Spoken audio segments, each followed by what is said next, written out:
to the person who hurt me the most. I'm so grateful I found you out. Found out that by allowing your presence in my life, I was unknowingly participating in the planting of invasive seeds that were to one day burst through the grounds of my soul, only to overtake the natural ecosystem of who I am. To cause a nearly irrevocable desecration to the landscape of my heart that only God herself could restore to balance. I allowed you in more than once. Instead of listening to the part of me that hesitated, I trusted in the comfort and familiarity I felt when near you. I allowed false hope to feed the part of me that needed true soul family. Needed to feel like I belonged somewhere, with someone. Whether that be in partnership or friendship, and in this case, sisterhood.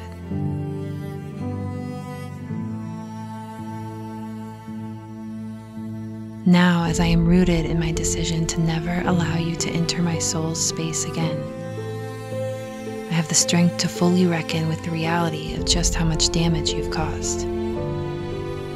To come to terms with the season of my life that began with you wrecking my mind and ended with you breaking my heart.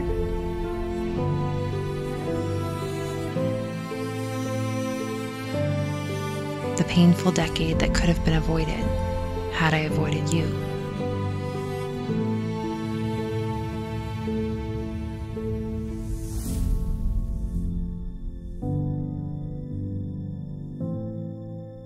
I believed you when you said that nothing I could do could ever make you love me less. But the first thing I did after your betrayal was scour my mind, heart, and spirit for the mistakes I might have made to contribute to the state of things.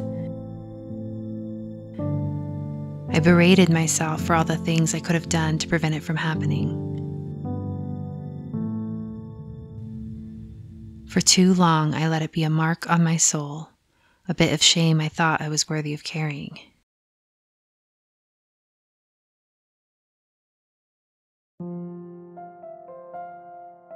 I didn't realize it until now, but for the longest time I've lived in avoidance of the reality of just how much pain you've inflicted and life you've taken away from me. I didn't want to give you that much credit. I didn't want to admit that you mattered enough to have a say in the way I experience life and love.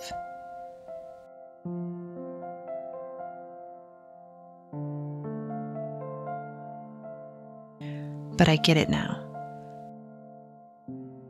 When you finally acknowledge your fragility as a human and how your soul is actually capable of being wounded. When you come to realize that someone outside of you can enter your space as false family and cause real harm.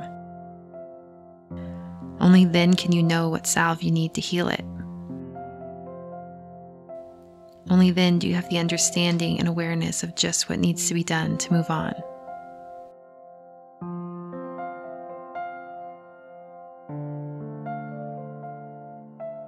I finally see that I was a victim of the backlash of another's fear, powerlessness, and shame. I was caught in the crosshairs of someone who couldn't see herself worthy of the grace that God was perpetually offering to her. Who, when presented with the reality of her own light and goodness, backed away in fear and allowed the familiarity of her shadow to nurture her back into the safety of the walls of her own internal distrust and accusation.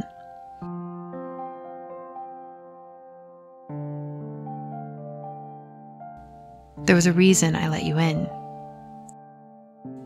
I had experienced enough moments where your authenticity and light peeked through that I realized just how beautiful of a person you could be. Just how loving, nurturing, and kind you wanted to be.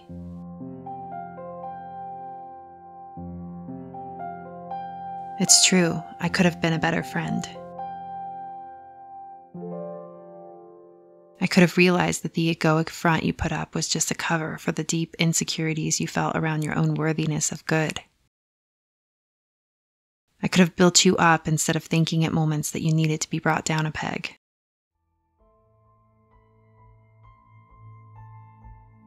But that's neither here nor there.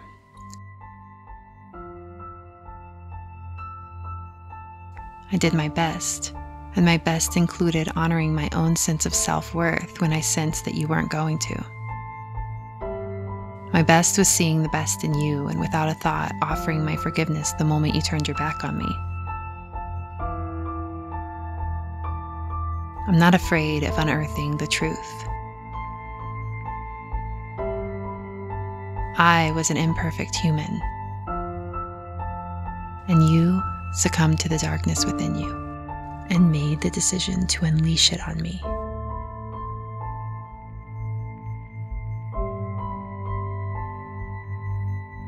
I'm so grateful I found you out. I've come to terms with the decade of happiness you stole from me. For years, I took full responsibility for what I went through and rationalized it by telling myself that everything happens for a reason, that I am stronger and wiser because of it,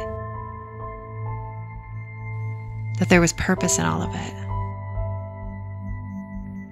But I'm not sure I believe any of that anymore. For me, purpose is learning to accept my inherent worthiness of good, beauty, love, and freedom, and to live life in my own unique, authentic light. I didn't need a shattered soul to awaken to my true nature.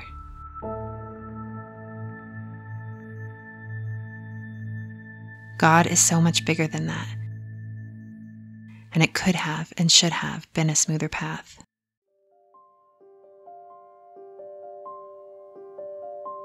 The truth is, I still trust that at your core, you are good. I've seen it.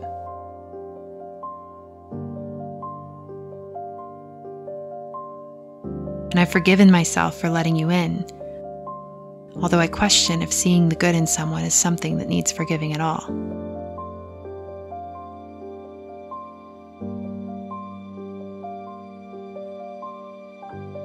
I hope you learn to take accountability for what you've done,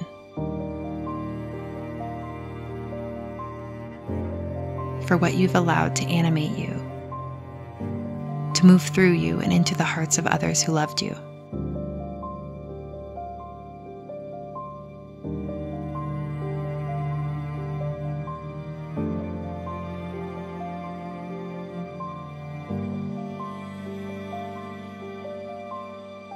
I hope you learn to see the truth so that you may move on too.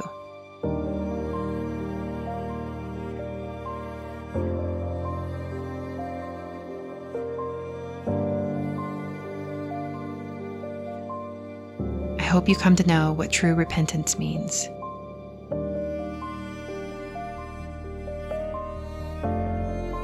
To allow real forgiveness to shatter the dense walls of obstinance and justification that line your heart.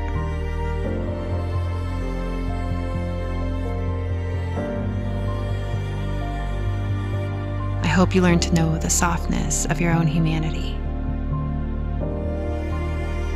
to accept your goodness as reality,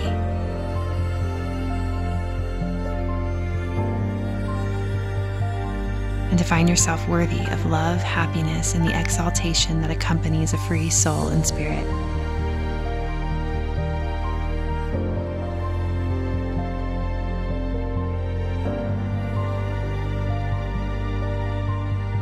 I hope you learn to surrender so deeply to the good within you that the darkness doesn't stand a chance.